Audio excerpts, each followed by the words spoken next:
Hey Keith, so the Bible talks about innocent blood. What does that mean? There's a concept in the Bible, and it starts all the way back at the time of Cain and Abel, because Cain killed his brother and shed his innocent blood. The Bible talks about that term as far as innocent blood, and it's talking about people who are taken advantage of, who are murdered or killed for nothing that they did. They were innocent. And as Christians, we need to be able to explain that because that applies to assisted suicide, that applies to euthanasia, applies to abortion, and it applies to criminals who do deserve the punishment that they get.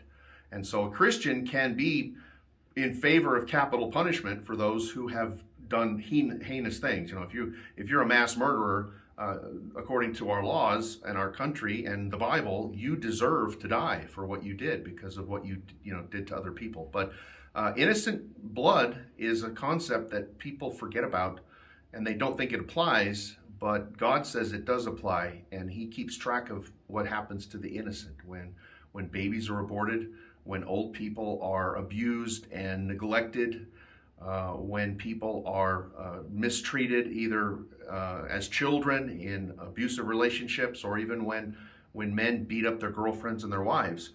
If it causes them to die, the Bible says that's innocent blood, and He keeps track of that, and He's not forgetting. There's gonna be a day when justice will be paid out for those people, and we need to remember that God's not keeping track of stuff the way we do, and we don't get to make the rules. We don't get to decide who's innocent. People who die as martyrs for the cause are innocent blood according to God, and that puts them in another category.